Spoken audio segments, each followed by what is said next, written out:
चुपड़ो chimney school को देखते बने आज मंडे ना आज सैटरडे ना संडे आज ट्यूसडे हाँ जी यस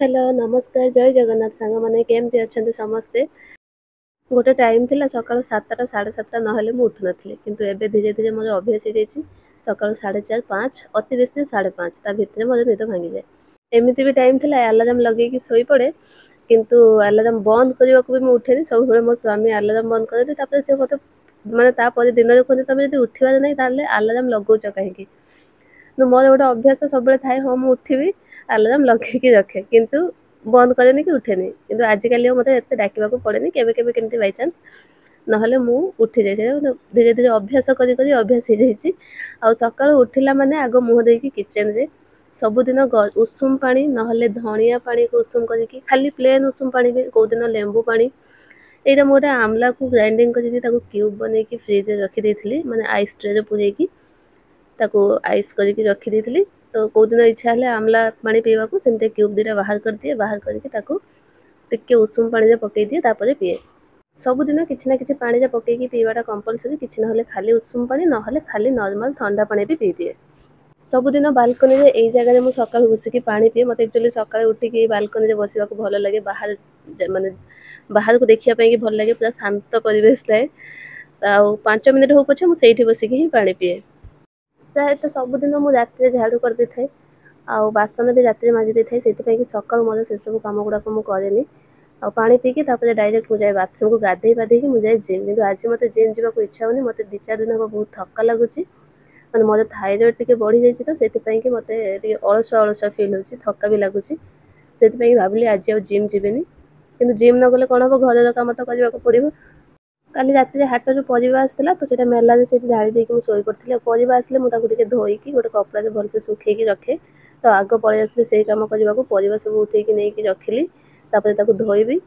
ता पूर्व जो आगो घर झाड़ू करबे काहे ना काली राति रे मु झाड़ू करनथिली सेति पई कि आज झाड़ू मारबी तापर जे की परिबा धोईबी आ छोट छुआ जांको घरे अछि माने तांको घरे तो खेलना माने पूरा घर जाको खेलना बुलुथबो तो तार आगे खेलना गुडा को गोटे गोटे की रखिला परे जे की झाड़ू मारबा को नहले झाड़ू जे लागुथबो सब बळे खेलना घर झाड़ू कर सारिकी तापर परिबा पत्र सब धोई के सुखे देकी तापर टिके पळे आसले टिके हल्का फुल्का योगा करबी जिम न गली नहीं घर बसी के टिके स्ट्रेचिंग कर देले आपातत माने टिके फ्री लागे देह तो सेति पई कि पळे आसले आज सेमते किछि एक्सरसाइज करबा नहीं बस टिके टिके कम हो बेसी हो समस्त सबुदिन टिके टिके एक्सरसाइज करबा कथा अति कम जे आधा घंटे आजिकल जो सब रोग मु एते एक्सरसाइज करी कि एते खाइबा पीबा जगी कि भी मोर इसनफुलिया थायराइड बढ़ी जाउछि मु एक्चुअली थायराइड मेडिसिन खाइबा छाड़ देथिली सेति पई कि मोर थायराइड बढ़ी जाइछि हम 6 मास पका पका हम थायराइड मेडिसिन खाउनी ता से तो मु धनिया पानी पिउथाय सेटा भी पीबा कमी दिछि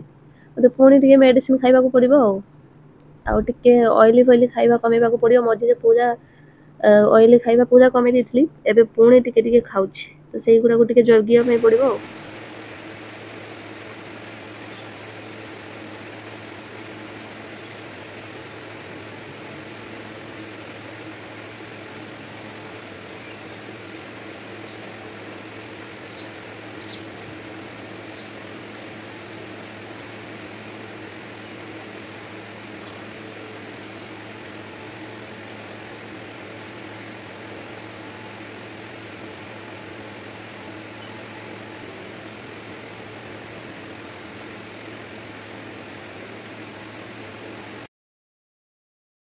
बस आज आउ किसी करबा को इच्छा नथिला 20-25 मिनिट पाखापाखि करथिली टिके प्राणायाम और टिके स्ट्रेचिंग एपटे सेपटे बस सेतिकी तापर पळे आसली रोसे करबा को आज मो पुओ कहितला मा पखाळ करबा एबे जो रेट रे गरम होची ए गरम रे हमर दिने भात होची दिने पखाळ होची गरम रे भात भी खाइबा को इच्छा होने कि मसला तरकारी खाइबा को भी इच्छा होने तो भात बसई सारी कि माने भातटा जल्दी हे गेले ताको पुणी पखाळिबे तो सेति कि भात बसई देली तापर पळे आसली एबे ब्रेकफास्ट रे कोन खियाबो काली राति रे 2टा रोटी बळी थिला आ गोटे गाजर बिलाती पियाज और अंडा नहीं के आछि रुटी रे उपमा बनाते मु देखिछि यूट्यूब रे एक्चुअली बहुत टाइम देखिछि रुटी रे माने ବଳକା ରୁଟି जो उपमा बनाते तो ମୁଁ ଭାବିଲି ଦେଖିବା ଆଜି ଥରେ ଟ୍ରାଏ କରିବା ବନେଇକି ଆଉ।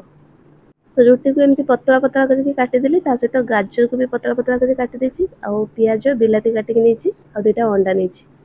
ତାପରେ କଢ଼େଇରେ କିଛି ସୋରିଷ ତେଲ ନେଇଯାଇଛି, ଆଉ ତେଲ ଗରମ ହେଲା ପରେ ସେଥିରେ ଜିରା, ଗୋଟେ କଞ୍ଚା ଲଙ୍କା, ଲଙ୍କା ମୁଁ ବେଶୀ ଦେଇନି କାହିଁକିନା ମୋ ପୁଅ ଖାଇବ ନା, ସେ ରାଗ ହେଲେ ଖାଇବନି। ଆଉ କାଟିକି ରଖିଥିଲି ପିଆଜ ଦେଇଦେଲି, ତାପରେ ପିଆଜ ଟିକେ ହେଇଗଲା ପରେ ଅଳ୍ପ ଟିକେ ଅଦା ରସୁଣ ପେଷ୍ଟ ଦେଇଦେଲି। ଅଦା ରସୁଣ ପେଷ୍ଟଟା ମୁଁ ସବୁବେଳେ କରିକି ରଖିଥାଏ, ମୋର ଫ୍ରିଜରେ ଥାଏ, ମୁଁ ଏକାଥରେ କରେ 5-6 ଦିନ ପାଇଁକି ରଖିଦିଏ ତାକୁ ଟିଫିନରେ ଭରିକି। ତାପରେ ଗାଜର ଆଉ ବିଲାତିକୁ ଦେଇଦେଲି, ସେଥିରେ ସ୍ୱାଦ ଅନୁସାରେ ଲୁଣ ଦେଇକି ଆଉ ଟିକେ ହଳଦୀ ଗୁଣ୍ଡ ଦେଇକି ତାକୁ ଭଲସେ ଗୋଳେଇକି ଟିକେ ଢାଙ୍କି ଦେବି। ଢାଙ୍କି ଦେଲେ ଗାଜରଟା ଟିକେ ଜଲ୍ଦି ସିଝିଯିବ। ଆଉ ବି କିଛି ପରିବା ଦେଇହେବ, ଯେମିତି ବିନ୍ସ କି ଯେଉଁ ବନ୍ଧାକୋବି, କିନ୍ତୁ ସେଗୁଡ଼ା ମୋ ପାଖରେ କିଛି ନଥିଲା, ମୁଁ ସେଗୁଡ଼ା ଦେଇନି, ମୁଁ ଖାଲି ଗାଜର ଦେଇକି କରିଦେଲି। ତାପରେ ଗାଜର ସିଝିଗଲା ପରେ ସେଥିରେ ଟିକେ ଜିରା ଗୁଣ୍ଡ ଦେଇଦେଲି, ଆଉ 2ଟା ଅଣ୍ଡାକୁ ଭାଙ୍ଗିକି ଦେଇଦେଲି। ଅଣ୍ଡାଟାକୁ ଆଗେ ଟିକେ ତେଲରେ ଭାଜି ଦେଇଥିଲେ ହେଇଥାନ୍ତା, କିନ୍ତୁ ମୁଁ ଭୁଲି ଯାଇଥିଲି ଅଣ୍ଡା ଭାଜିବାକୁ। ଅଣ୍ଡା ଦେଇ ସାରିକି ଆଞ୍ଚ ଟିକେ ବଢ଼େଇ ଦେଲେ ଅଣ୍ଡାଟା ଆରାମସେ ହେଇଯିବ। ତାପରେ ଅଣ୍ଡା ଭଲସେ ହେଇଗଲା ପରେ କାଟିକି ଯେଉଁ ରଖିଥିଲି ରୁଟି, ତ ରୁଟି ଦେଇକି ତାକୁ 2-3 ମିନିଟ୍ ଭଲସେ ଗୋଳେଇ ଦେଲି। ଧନିଆ ପତ୍ର ଥିଲେ ଧନିଆ ପତ୍ର ବି ଟିକେ ଦେଇକି ଗୋଳେଇ ଦେଇଥିଲେ ହେଇଥାନ୍ତା, ଭଲ ବାସ୍ନା ହେଇଥାନ୍ତା, କିନ୍ତୁ ଧନିଆ ପତ୍ର ବି ମୋ ପାଖରେ ନଥିଲା, ତ ଧନିଆ ପତ୍ର ବି ମୁଁ ଦେଇନି। ବାସ୍ ତାକୁ 2-3 ମିନିଟ୍ ଗୋଳେଇ ଦେଇକି ତାକୁ ଢାଙ୍କିକି ରଖିଦେବି। ମୋ ପୁଅ ଏଯାଏଁ ଉଠିନି, ବାପା ପୁଅ ଶୋଇଛନ୍ତି, ତ ସେମାନେ ଉଠିଲେ ଖାଇବା ହେବ। ତାକୁ ଟିକେ ଢାଙ୍କିକି ମାନେ ଗ୍ୟାସ୍ ଅଫ୍ କରିକି ଢାଙ୍କିକି ରଖିଦେଲେ ସେ ନରମ ହେଇଯିବ। ସକାଳେ ଉଠିଲେ ଆଗେ କ'ଣ ଖିଆ ହେବ, ତ ଟିଫିନ୍ଟା ହେଇଗଲା ନା, ଗୋଟେ ବହୁତ ବଡ଼ କାମ ସରିଗଲା। ତାପରେ ପୁଣି ନେକ୍ସଟ ଫେଜ୍ ଲଞ୍ଚ। ତ ଲଞ୍ଚ ପାଇଁକି ତ ମୁଁ ପଖାଳ ହେବ, ଭାତ ବସେଇଛି, ତା ପାଇଁକି ଏଇଠି ମୁଁ ଶାଗ କାଟୁଥିଲି, ଶାଗ ଭଜା କରିବି। ତା ଭିତରେ ମୋ ପୁଅ ଉଠିକି ଆସିଗଲାଣି, ତ ସେ ସବୁଦିନ ଉଠିଲେ ଟିକେ ଆସିକି ଟିକେ ଗେଲ ହେବ, କୋଳରେ ବସିବ, ତାପରେ ସେ ତାର ଯାଇକି ନିଜେ ବ୍ରସ୍ କରିବ, ପାଣି ପିଇବ, ତୁଳସୀ ପତ୍ର ଟିକେ ଖାଇବ, ତାପରେ ସେ ଖାଇ ପିଇକି ସ୍କୁଲ ଯିବ। ଆକ୍ଚୁଆଲି ଏବେ ତ ସମର ଭ୍ୟାକେସନ୍ ଚାଲିଛି ପିଲାଙ୍କର, କିନ୍ତୁ ଏଇ ଯେଉଁ ସମର କ୍ୟାମ୍ପ ହୁଏ 15-20 ଦିନ ପାଇଁ, ତାକୁ ସେଇଥିରେ ଆଡ଼ମିସନ୍ କରାଯାଇଛି। ଘରେ ବସି ବସିକି ବୋର୍ ହେଉଛି ନା, ତ ସମର କ୍ୟାମ୍ପରେ କ୍ଲାସ୍ ଟାଇମ୍ 2.5 ଘଣ୍ଟା, ତ ସେ 9ଟାରୁ 11:30 ଯାକେ ଯିବ। ତ ଯାଇକି ବୁଲି ଆସିଲେ ତାକୁ ବି ଟିକେ ଭଲ ଲାଗିବ, ସେଥିପାଇଁ ତାକୁ ସେଇଠି ଆଡ଼ମିସନ୍ କରାଯାଇଛି। ତ ଏବେ ସେ ବ୍ରସ୍ କରିବାକୁ ଯାଇଛି। ବ୍ରସ୍ କରିସାରିଲା ପରେ ମୁଁ ଏଠି ଶାଗ କଟା ବି ମୋର ପାଖାପାଖି ସରିଲାଣି। କାଟି ସାରିଲା ପରେ ତାକୁ ଟିକେ ତୁଳସୀ ପତ୍ର ଖୁଏଇକି ତାପରେ ଖାଇବା। ଆଜି ଦିନଟା ପୁରା ମାନ୍ଦା ମାନ୍ଦା ଲାଗୁଛି, କିଛି ଭଲ ଲାଗୁନି, ଆରାମସେ ଧୀରେ ସୁସ୍ଥେ କାମ ଚାଲିଛି ଆଉ। ତ ଶାଗ କଟା ସରିଲା, ତାପରେ ଖାଇବା ବାଢ଼ିବାକୁ ଆସିଲି। ଉପମା ଯେଉଁ ଢାଙ୍କିକି ରଖିଦେଇଥିଲି ସେ ପୁରା ବଢ଼ିଆସେ ନରମ ହେଇଯାଇଛି। ତା ସହିତ ମୁଁ ଆଉ ତରକାରୀ କିଛି କରିନି, ଏମିତି ଖାଲି ଆରାମସେ ଖାଇ ହେବ। ତ ତା ସହିତ ଆପେଲ୍ ଆଉ କଦଳୀ ଆଉ ସେ ଉପମା ଖାଇ ପିଇକି ତାପରେ ପୁଅ ବାହାରିକି ଗଲା ସ୍କୁଲକୁ। ତ ଏ ଉପମାଟା ତ ମୋତେ ବହୁତ ବଢ଼ିଆ ଲାଗିଲା, ମୁଁ ଫାର୍ଷ୍ଟ ଟାଇମ୍ ବନେଇକି ଫାର୍ଷ୍ଟ ଟାଇମ୍ ଖାଇଲି। ଯେଉଁମାନେ ତ ଖାଇଥିବେ ଅଲଗା କଥା, ସେମାନେ ଟେଷ୍ଟ ଜାଣିଥିବେ, ଯେଉଁମାନେ ଖାଇନାହାନ୍ତି ସେମାନେ ଥରେ ବନେଇକି ଖାଆନ୍ତୁ, ହେଲ୍ଦି ବି ଟେଷ୍ଟି ବି। କିସ ହେଲା? କାଲି ସେଇଟା ବିକିଲେ ଆଜି ବି ସେଇଟା ବିକିଲେ। ଦେଖ କିଛି ହେଲା ପୁରା କାଟୁଛି ମାନେ ତାକୁ ମାରିଲା। ଏଇଟା କାଟୁଛି ନା, କିଏଟା କାଟୁଛି? ଏଇଟା କାଟୁଛି। ଶୋଇପଡ଼, ଯିବିନି ସ୍କୁଲକୁ। ଯାଇତେବନି। ଆଜି ମଣ୍ଡେ ନା, ଆଜି ସଟରଡେ ନା ସଣ୍ଡେ? ଆଜି ଟ୍ୟୁସଡେ। ହଁ କି? ୟେସ୍। ଏଥର ସଟରଡେ ବି ଯିବ, ସମର କ୍ୟାମ୍ପରେ ସଟରଡେ ବି ସ୍କୁଲ ହେବ। ଜାଣ ସଣ୍ଡେରେ ବି ଯିବା ହବ ତ? ନା, ସଣ୍ଡେ ଖାଲି ଛୁଟି, ସଣ୍ଡେରେ ଯିବା ହବ ତ?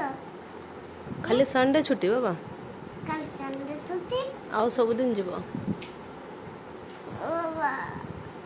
ମା ଆଜ୍ଞା। ସଟରଡେ ଦିନ ମୋ ସ୍କୁଲ କାଲି ଯିମି। ସଣ୍ଡେରେ ମୋ ସ୍କୁଲ ସମର କ୍ୟାମ୍ପ ସଣ୍ଡେରେ ସରିଯିବ ତ? ନା, ଯାଉଛି ସରିବ କହ। ଯାଅ ଯାଅ, ଉଠ ଉଠ ଉଠ ଉଠ ଉଠ।